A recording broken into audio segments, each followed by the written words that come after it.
खुलुमबाय गिबियावनो नोंथांमोनखौ गासैखौबो सनमान लाग्रोनाय जाबाय नोंथांमोननि थाखाय दिनै मोनसे गोनांथार भिडिअ लाबोनाय जादों आङो बे भिडिअनि गेजेरजों नोंथांमोननिसिम खोन्थाहरनो सानदों गोबां मानसिफ्रानो पीएम किसान सम्मान निधि योजनानिफ्राय 4000 फैसा मोननो हादों दे दाख्लै 17थि किस्तिनि फैसाखौ सोआखैमोन होनबा ओइदिनखालि गोबां मानसिफ्रानो 4000 फैसाखौ मोननो हादों नाथायबा नोंथांमोना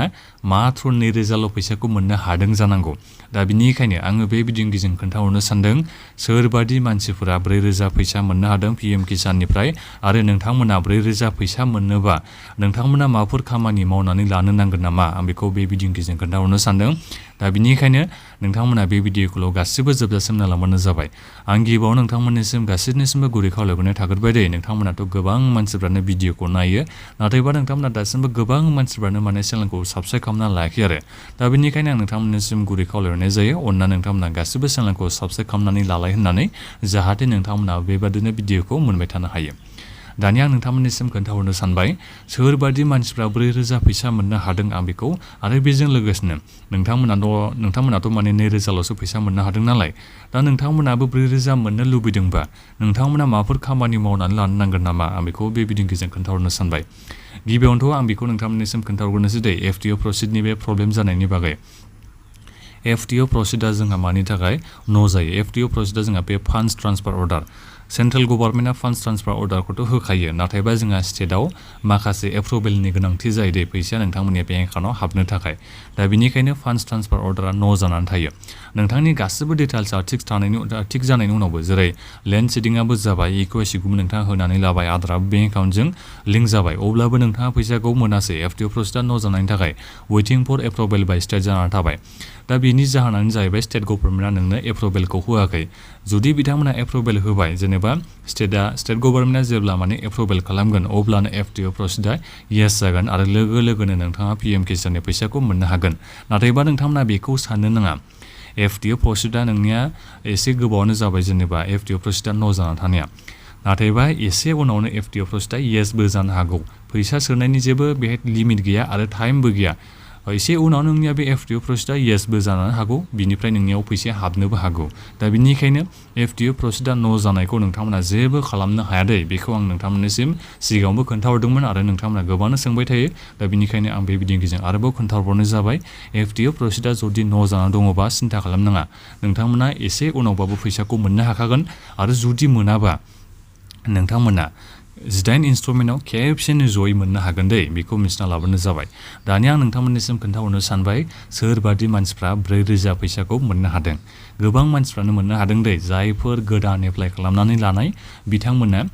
फार्स्ट इनस्टलमेन्ट सेकेन्ड इनस्टलमेन्टनि फैसाखौ डाइरेक्ट खेबसेनो बिथांमोना ज' मोननो हादों एबारनि नैबे 17थि किस्तिनि फैसा सोनाय समाव दै दा बिनिखायनो सोर एप्लाइ खालामनायमोन नोंथांमोना गोदान नोंथांमोना कमेन्ट बक्सआव कमेन्ट खालामना खोन्थाहरबानो जाबाय नोंथांमोनाबा 4000 मोननो हागोन हायाखै मोनदोंबाथ' मोजांसै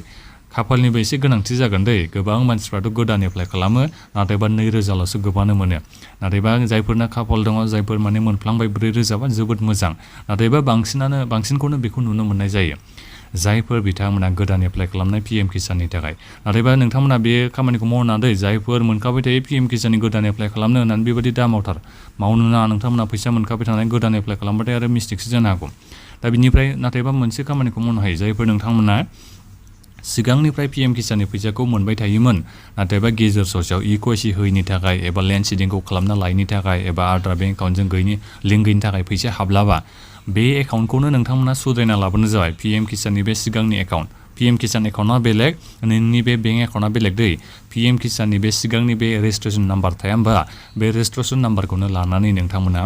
गोदानै आपडेट खालामजोबबानो जाबाय जेरै लेन्ड सिडिंखौ नोंथांमोना डिस्ट्रिक्टनि एग्रिकालसार अफिसाव थांनानै खालामहैदो बिनिफ्राय आदारा जुदि बेंक एकाउन्टजों लिंक गैयाबा लिंक खालामना लायोबानो जाबाय बेंकआव थांनानै इक्वेसिखौथ' नोंथांमोना मबाइलजोंनो होनानै लानो हायो जुदि नोंथांमोना रोङाबा कमन सार्भिस सेन्टार एबा सिएससि सेन्टाराव थांनानै नोंथांमोना इक्वेसिखौ होनानै लाहैबानो नोंथाङा माने जेसांखिनि इनस्टलमेन्टनि फैसाखौ सिगाङाव मोनाखैमोन ना थाबथाना दंमोन बेखौ नोंथांमोना फुरा खेबसेनो मोननो हागोन दा बेनो जोबोद मोनसे नोंथांमोननि थाखाय मुलाम्फा गोनां जागोन आरो खेबसे नोंथांमोना गोग्गोम मोननाय मोनखागोन जुदि नोंथांमोना हमना ला जिथि इनस्टलमेन्टसिम नोंथांमोना फैसाखौ मोनबाय थानो हायोमोन नाथायबा बेंकआ आदारजों लिंक गैयिनि थाखाय फैसा हाबलाबा जुदि नाथायबा नोङो दायो बेंकखौ आदारजों लिंक खालामना लायोबा अब्ला नोंथाङा सानना लादो 17थि इनस्टलमेन्टनिफ्राय लानानै 19थि इनस्टलमेन्टसिम बेसेबां फैसा जागोन दा बिनिखायनो जायफोर नोंथांमोना सिगाङाव फैसाखौ मोनबाय थानो हायोमोन नाथायबा दायो माबा मोनसे खामानि मावना लायिनि थाखाय फैसा दायो नोंहा माने मोननो हालाबा पिएम किसाननिफ्राय अब्ला नोंथांमोना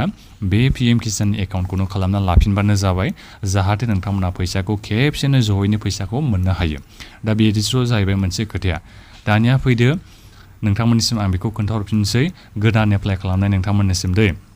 आं सिगाङावनो बुंखाबाय गासिबो गोदान एप्लाइ खालामनाय नोंथांमोनानो 4,000 फैसाखौ मोननो हाया जायफोर खाफाल दङ एबा जायफोर माने मोनफ्लांबाय जोबोद मोजांनि खौरां 4,000 नोंथांमोना फैसाखौ मोननो हाबाय दा बिनिफ्राय आरो गोदान जायफोर माने गोदान नङा जायफोर माने सिगांनिफ्रायनो फैसाखौ मोनखाबाय थादों जेबो प्रब्लेम जायाखै आरो फैसा हाबनायाव 2,000 मोनखाबाय थादोंबा नोंथांमोनाथ' 2,000खौनो मोनलांबाय थागोन जेब्लानाखिसिम माने सरकारा फैसाखौ बाराया पिएम किसाननि फैसाखौ अब्लासिम नोंथांमोना 2,000खौनो मोनबाय थानो हागोन जायफोरनि फैसाया थाबथानानै थायो बिथांमोनासो माने खेबसेनो 4,000 6,000 बेबायदि मोननायखौ नोंथांमोना खोनाय जानांगौ एबा नोंथांमोना मोनदों जानांगौ दा बिनिखायनो नोंथांमोना बेबायदि साननो नाङा मालाय बिथाङासो सोरबा बिथाङासो